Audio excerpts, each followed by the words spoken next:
Comment ça va YouTube? Depuis que je suis diplômé, presque tous mes potes ont trouvé un CDI et acheté un appart pour être pas trop loin de leur taf. Du coup, je commence à ressentir une petite pression, tu vois, ils ont évolué et pas moi. J'aimerais faire comme eux, avoir une raison d'acheter un appart, sauf qu'entre chez moi et mon taf, il y a 2 mètres. Et déjà, je trouve c'est un peu loin. Ah, je te jure, l'autre fois, je faisais du montage sur mon lit et... Oh non, putain, j'ai oublié la carte mémoire au bureau. Oh, le con. Ah, à l'époque où ma chambre était comme ça, c'était le bon vieux temps. Depuis que je suis passé de l'autre côté du tapis, c'est de plus en plus dur de joindre les deux bouts, hein. Quoi? Pourquoi je remets pas mon lit ici? Tu sais, ma femme, mes enfants, tout est resté là-bas, donc...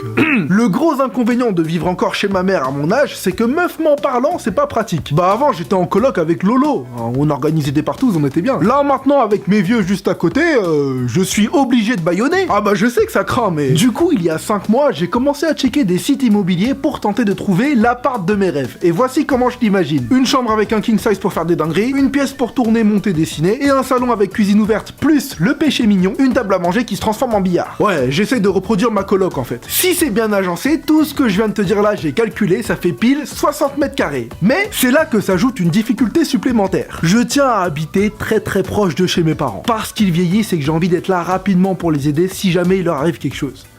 Non, je déconne, c'est juste pour pas avoir à cuisiner. En fait, mon rêve, ce serait d'acheter l'appart juste au-dessus, tu vois. De descendre manger à chaque repas, puis de remonter. Ouais, c'est ça, juge-moi, ouais. Mais crois-moi bien que s'il y a moyen de déposer le linge sale en passant, je le ferai. Le problème, c'est que cet appart actuel, mes parents l'ont acheté il y a 15 ans, dans le 3e. Et entre-temps, aujourd'hui, 60 mètres carrés dans le 3e...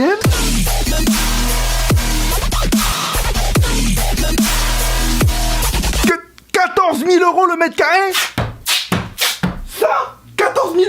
Je crois que je vais buter mes parents et revendre cet appart, en fait, ça ira plus vite. Et encore, je t'ai pas montré, c'est rien comparé au prix sur l'île Saint-Louis. Paris, c'est un délire. Est-ce que tu sais que même à Los Angeles et Miami, c'est moins cher? Bah oui, mais on est con, on se renseigne pas. On s'est fait abrutir par les experts, hein. 2-3 plans filmés au drone et on croit qu'il faut être un VIP pour y habiter. Mais pour ces prix-là, à Miami, j'ai vérifié, t'as une énorme villa avec piscine, jardin, panier de basket. On est là, ouais, Booba, il est trop loin dans le rap game, il vit à Miami. Non, c'est juste qu'il a tapé villa, piscine, jardin, panier de basket à Paris, il a fait...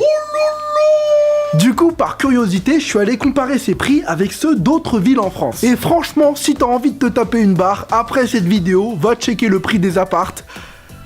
À mon cul. Ah, je te promets, c'est drôle. Je pensais pas que le nom d'une ville pouvait faire chuter à ce point le prix de l'immobilier. À mon cul, pour 5 centimes... T'as un manoir. J'exagère pas, si tu te ramènes avec un billet de 10, le maire il te lâche les clés. Il te fait 6 mères, frère, je vais aller refaire ma vie. Moi je veux que ma femme accouche là-bas, hein, juste pour pouvoir dire à mon gosse t'es sorti tout droit de mon cul. Ah, à l'école il l'assumera jamais. Et toi le nouveau, tu viens d'où? Je viens de... MC. Ah ouais, Miami City, t'es un VIP en fait. Ouais. Il a donc fallu que je revoie mes ambitions un peu à la baisse. Et pour déterminer un budget réaliste, j'ai pris rendez-vous avec... mon banquier. Bonjour, je suis youtubeur et ce serait pour voir les possibilités d'emprunt immobilier.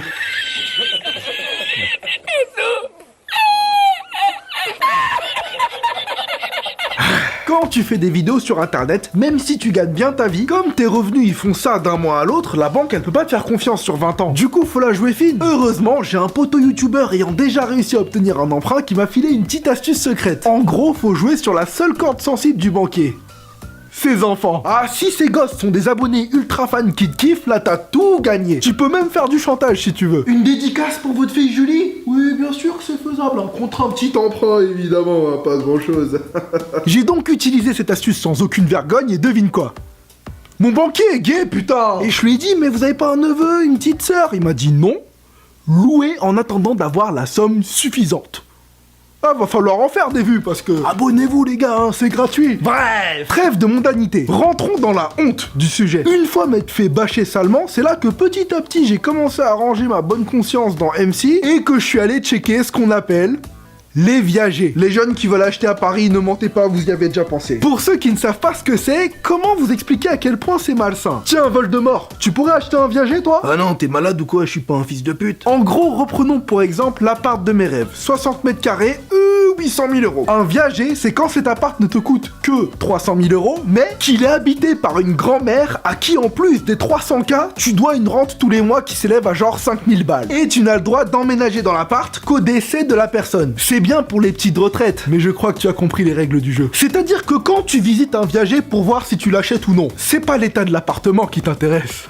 C'est l'état de la vieille. Ah, si tu sens que ça va être une jeune calmant qui s'accroche un peu trop à la vie, tu prends pas le risque. Parce que si tu lui payes sa rente tous les mois, qu'elle ne meurt pas et que ça finit par dépasser le vrai prix de l'appart, tu dois continuer à payer. Ah, même le mec le plus pieux au monde, dans ces cas-là, il pense au meurtre. Hein. Pour peu que tu tombes sur une grand-mère asiatique, il y a même des chances que tu crèves avant elle. Ah bah la longévité de nos grands-mères, c'est quelque chose. Hein. Si elles placent toute leur appart en viager, il y aura plus jamais de proprio. Le problème, c'est que t'as aucun moyen de jauger. Même si la personne est très vieille et que tu penses réussir le hold-up du siècle, plus son espérance de vie est faible à l'achat du viager, plus sa rente sera élevée. Mais si sa rente est élevée, elle peut peut-être se soigner un peu mieux et résister plus longtemps. Je t'ai dit que c'était malsain. Je rigole, bien sûr. Hein, perso, je pourrais jamais prendre un viager. Allô, Madame Martin? Ah, il serait peut-être temps d'y aller, là, non? Mais bon, après 5 mois de recherche et quelques visites, j'ai fini par comprendre que je n'étais tout simplement pas encore prêt à acheter un appart. Parce que je sais même pas où je serai dans quelques années. Hein. Ça se trouve, je serai à Miami avec Henri, en train de faire des vidéos en anglais. I mean, you never know. Ou alors on sera à Taïwan ou Hong Kong, hein, ou au Mexique, quien sabe lo que el futuro nos tiene reservado, tuve 14 al baco de espagnol. Ou en Allemagne, ich bin ein YouTuber. Bon ok, en fait je sais juste pas comment finir cette vidéo, donc... Abonne-toi. Ah bah si, attends, j'ai fait le trajet et tout, tu vas pas... 13 heures de voiture aller-retour, tu sais ce que ça fait? Henri, je t'ai dit que c'était une idée de merde.